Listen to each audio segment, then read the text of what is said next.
नमस्कार। भविष्य के मोदी साहब, आप तैयारी कर रहे हैं यदि आर्मी जीडी की, तो आपके लिए एक बाधा बन जाती है जनरल साइंस या फिर बेसिक साइंस जिसको कहते हैं। तो चिंता मत कीजिए, हम आपके लिए लेके आए हैं बेसिक साइंस के वो महत्वपूर्ण पर्सन और वो प्रैक्टिस सेट जो आपको सिलेक्शन दिलाने में सहायता करेंगे। तो हम पढ़ रहे हैं आज 17 अप्रैल 2023 को जो पेपर हुआ था जीडी का, उसमें जो जनरल साइंस यानी कि बेसिक साइंस के जो पर्सन आए थे उसके बारे में आज बात करते हैं। हमारे पास पहला पर्सन है, पोलियो किसके द्वारा होता है? पोलियो जो रोग होता है वो किसके कारण होता है, जिसके लिए पोलियो की ड्रॉप पिलाई जाती है आंगनवाड़ियों में? तो हमारे पास है ऑप्शन प्रोटोजोआ, वायरस, बैक्टीरिया या फिर कवक। जो हमारा पोलियो रोग होता है वो वायरस के द्वारा होता है। अगला प्रश्न है, रदरफोर्ड का अल्फा कण प्रकीर्णन प्रयोग किसकी खोज के लिए उत्तरदायी है? देखिए, रदरफोर्ड ने कई प्रकार की खोजें की थी, अल्फा कण की खोज भी की थी, प्रोटॉन की भी की थी, नाभिक की भी की थी,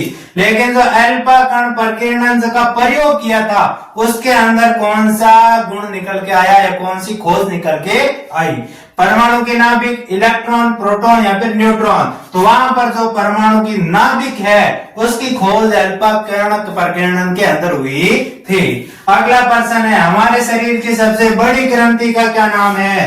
प्यूसिका, यकृत, अग्नाशय या फिर थाइमस ग्रंथि। जो हमारी यकृत ग्रंथि है यह हमारे शरीर की सबसे बड़ी ग्रंथि होती है, इसको हम लिवर भी कहते हैं। अगला प्रश्न, चींटी के डंक में कौन सा अम्ल होता है? टार्ट्रिक अम्ल, मेथेनोइक अम्ल, दुग्धा अम्ल या फिर एसिटिक अम्ल? चींटी के डंक में होगा मेथेनोइक अम्ल। प्रकाश के एक स्पेक्ट्रम में कितने रंग होते हैं? प्रकाश के एक स्पेक्ट्रम में 7 रंग होते हैं। प्रकाश के स्पेक्ट्रम में 7 रंग होते हैं। अगला प्रश्न नंबर 6 है, खाली जगह ग्रंथियां हमारी आंखों से आंसू मुक्त करती है, यानी कि कौन सी ग्रंथि हमारे आंखों के अंदर आंसू लेकर आती है?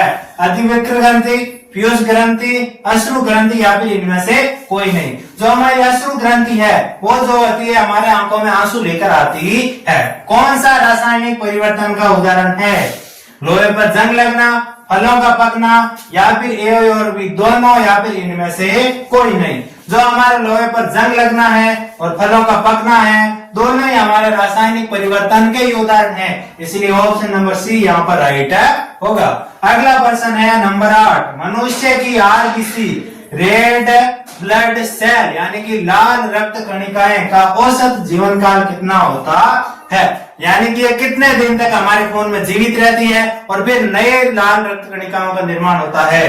40 दिन, 80 दिन, 120 दिन या फिर 160 दिन? देखिए, नॉर्मली तो जो हमारे आरबीसी होती है वो 70 से 140 दिन के बीच में जीवित रहती है। वो हर एक मनुष्य के लिए अलग अलग कंडीशन होती है, लेकिन जो औसत जीवन काल होता है वो 120 दिन का ही होता है। प्रश्न नंबर 9, ऑक्सीजन की खोज किसके द्वारा की गई थी? आइंस्टीन के द्वारा, जॉन इब्रोले द्वारा, ग्रैहम बेल द्वारा या फिर जोसेफ प्रिस्टली द्वारा? जो हमारी ऑक्सीजन गैस है उसकी खोज की थी जोसेफ प्रिस्टली ने। अगला प्रश्न नंबर 10, त्वरण की इकाई क्या है? यानी कि त्वरण का मात्रक क्या है? न्यूटन गुणा मीटर स्क्वायर, न्यूटन गुणा मीटर या फिर मीटर प्रति सेकंड स्क्वायर या फिर मीटर प्रति सेकंड? जो हमारा त्वरण होता है उसका मात्रक या फिर इकाई होती है मीटर प्रति सेकंड का स्क्वायर।